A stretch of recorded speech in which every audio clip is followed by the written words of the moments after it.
Sports Talk Chicago. Here with Jon Zaghloul, and we are back and ready for today's special guest. He's a baseball columnist at USA Today and an insider for MLB Network and Odyssey. Please welcome Bob Nightengale to the program. Bob, it's great to have you on. How are you? Yeah, doing great. Thanks, John. So, Bob, what was your reaction to the White Sox division win? Yeah, it was almost a fait accompli. I mean, it was going to happen by May, right? With the way the division was lined up and nobody was competing against them. So yeah, they've kind of been going through the motions from the since the All-Star break. So now they turn it up. I don't take any stock in teams struggling before the playoffs. I mean, we see it time and time again. So it's a whole new season come playoff time. Did Tony LaRusso crash and burn this team then? No, I mean all they're doing is just kind of going through the motions. I mean, Houston Astros are doing the same. We used to see the Yankees do the same thing during their dynasty. So it's tough to get motivated. It's tough to play your best when you have the division won for the last 3 or 4 months. Now come playoff time, they should be in great shape. What concerns you about the White Sox right now? Are the injuries a bit worrisome for you? The starting rotation, particularly with Rondon struggling like he has, we'll see if he even is healthy enough to be in rotation. I think Lance Lynn will be fine. Giolito, pitched well in his last start here. So, but the starting rotation has struggled, and of course, Kimbrel hasn't been quite the guy he was with the Cubs either. So those are probably the two biggest concerns. What's their rotation going to look like in the playoffs? I mean, considering the injuries they have now, what's your prediction for a 1-3 or 1-4?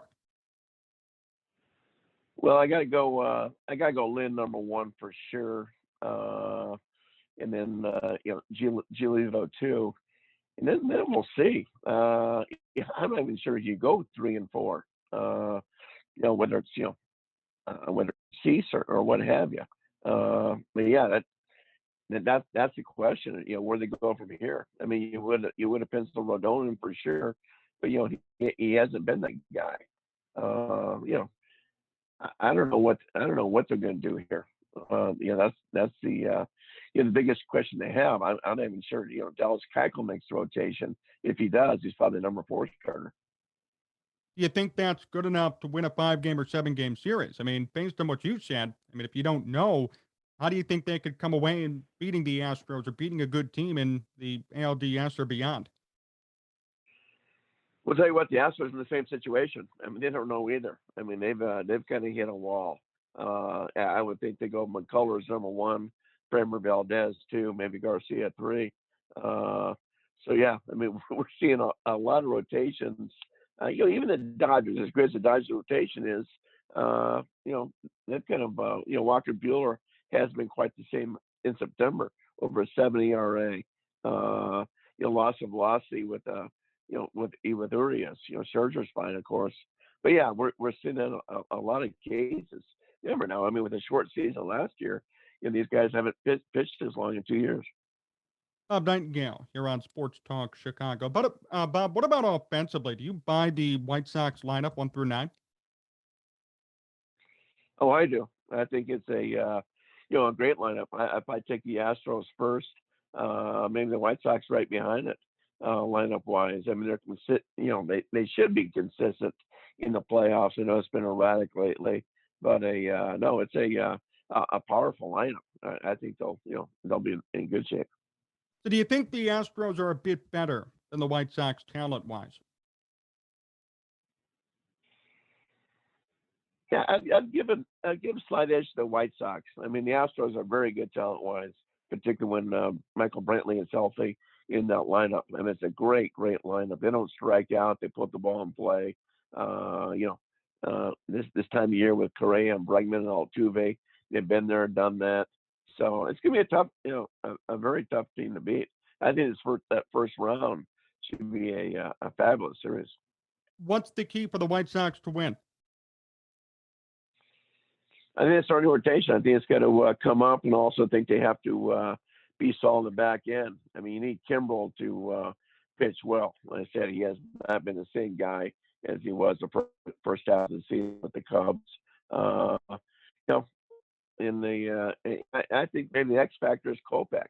You know, maybe you start Kopech in a game. Who knows? I think Kopech has a chance to be a huge factor in this as well, because you can pitch him 2 or 3 innings. So he may be the whole key. Nobody ever talks about him, but he may be the guy. Bob, if they beat Houston, the White Sox, how far do you see them going? I mean, if they get past Houston, are they pretty much World Series bound? What do you think? No, I mean, on paper, Tampa Bay is the best team in the American League. So it's gonna be tough. I mean, the Rays will be favored, against the Yankees, Red Sox, or Blue Jays, whoever they face in the first round.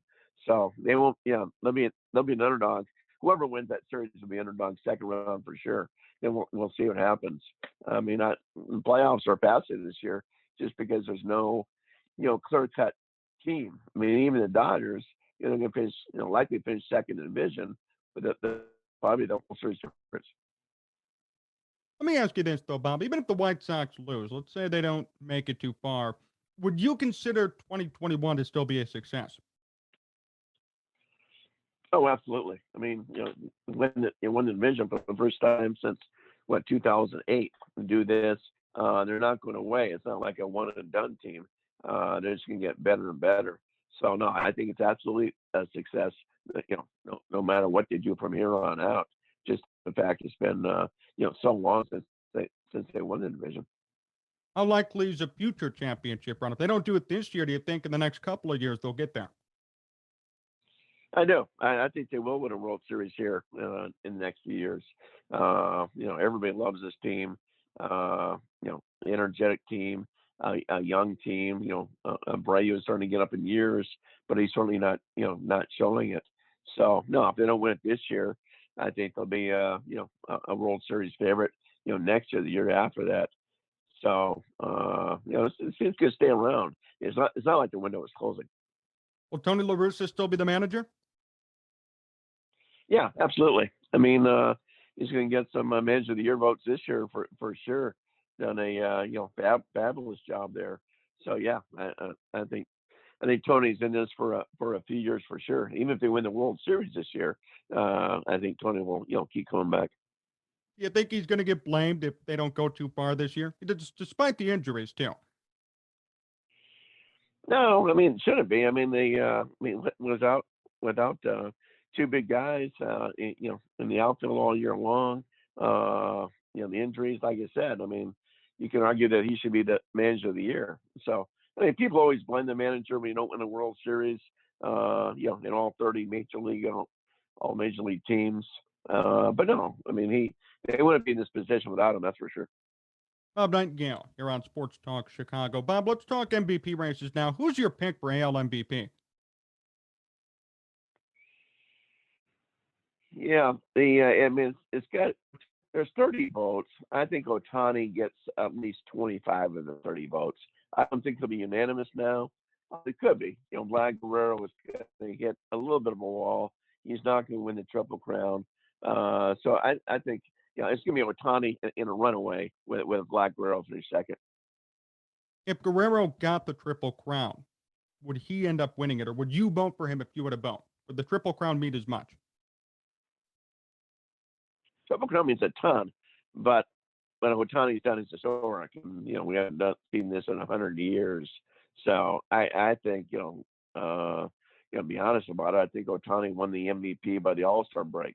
I don't think there's anything Guerrero could have done to change anything. I really don't. Maybe if he broke Barry Bonds' single season home run record, maybe, but that's about it. I think he had no chance. What about Royals fans who claim Salvador Perez deserves a shot? What do you say to them?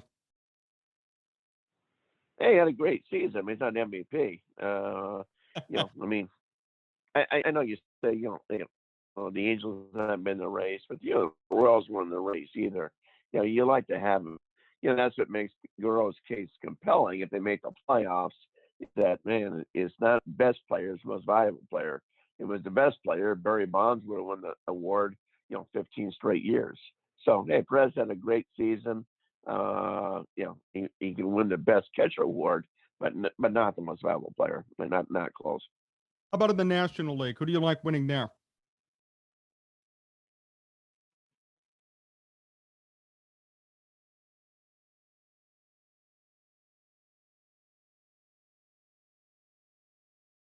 Hello?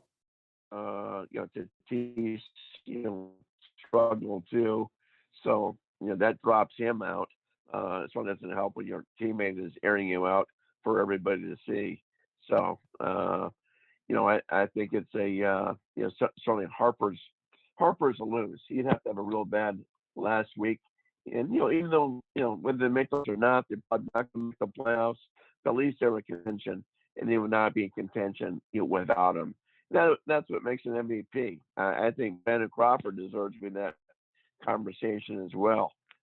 He's not going to win it. Good look at the numbers, but he's had a fabulous year. For Crawford, if people go back to 1988, that's what it reminds you of. I mean, Kirk Gibson's numbers were dwarfed by Darryl Strawberry with the Mets that year. But, Gibson won the MVP just as he meant to that team. And I think you can say the same thing about Brandon Crawford. So you have significance to the Giants. Yeah, how shocking are the Giants, by the way? I mean, they have put together a great season. You mentioned Crawford. Brandon Belt's had a good year. Buster Posey's had a resurgence. How shocking is their performance so far in 2021? Yeah, just a great team effort. I thought they were going to surprise everybody a year ago, and then that didn't happen. Now a year older. So yeah, just it's like a machine there. Whoever they bring in, does well. And, they go to right left platoon, deep bench. There's a reason we have 17 pinch hit home runs. So yeah, I mean they easily the most surprising team in baseball. Then probably the Red Sox to probably be the second biggest surprise. Would the Padres be the most disappointing team then? Padres the National League and the Twins the American League. No one saw the Twins being just a collapse. I never favored to win the division. But yeah, with the Padres, particularly if they finish below 500, maybe the Padres pass the Twins, the most disappointing team. But yeah, those two are easily the two biggest disappointments. You see any changes coming for both of them this offseason? I think Baldelli is safe with the Twins. I really do. With the Padres, we'll see. I think Jay Stingler stays just because he's so close to the GM, AJ Preller. They've already gone through 3 managers under the Preller regime, 17 coaches. I think they'll fire some coaches. But something tells me that he's safe. If not, you'll see Bruce Bochy managing there next year. Bochy wants back in. It's a natural fit. Do you think Bochy actually comes back? Is that a real story? Do you buy it? Oh no, I've talked to him. He definitely wants to come back. So yeah, he got offered the Padre job 2 or 3 times 2 years ago, but he had wanted to take 1 year off for health reasons, and kind of promised the family he'd step back a year. But yeah, he doesn't go there. He could go up. He could end up with the Mets or something else. But no, he wants to manage again. And you think he'd be a good fit in San Diego? Oh, absolutely. I mean, they'd go crazy there if he come back. I mean, obviously he's a Hall of Fame manager. Led the Giants to 3 World Series. They never should have, let him, walk away when they did. No, I think that would be their biggest, free agent pickup is grabbing Bruce Bochy, and the fans will love it. Bob Nightengale, still here on Sports Talk Chicago. Bob, a few more questions before we finish up. First off, the most memorable game you've covered in your career is what? I got to go Game 6 of the '86 World Series when the Mets Red Sox. When the Red Sox, had that thing won. That 10th inning collapse. I mean, the game was already tied after that point. But just to see that, but maybe the David Freese game, could be next. The St. Louis, Texas, same thing, Game 6 of 2011. But yeah, I got to go to that '86 World Series game. What was it like in the locker room after Buckner commits the error and you're in there interviewing players and writing up the story. I mean, I can't even imagine what the Red Sox locker room was like. Yeah, I know. I know. The next day, it was a rain out. The next day, and the game six was a very late game, and I want to say it was rain delayed too. So I don't remember, those guys sitting around. The only time I really remember guys sitting around and stunned was '88 when Dennis Eckersley gave up the home run to Kurt Gibson. I remember Eckersley answering questions for over an hour in his locker, and he could have been nicer. He could have been more of a gentleman, saying how we blew that game. And then when they lost the World Series, same thing. He says that home run cost the World Series, and I believe that to be true. So yeah, and the Red Sox thing I think was just so late. And I remember even the Mets players. I'm not even sure how many were around. A lot of those guys were dressed and ready to go home and back, and calling the airlines, to get flights home. And nobody saw that one coming. That was stunning. Who's the most gracious player you've interviewed at their time in the locker room? No one close to Tony Gwynn. Gwynn was unbelievable. I mean, he was a media darling, and just you would do a story on whoever, and it would be hard to get quotes in about that player. I mean, from that player, because Gwynn would be better talking about him. Yeah, he was just nobody was like Tony Gwynn. The sports I've covered, it's not even close.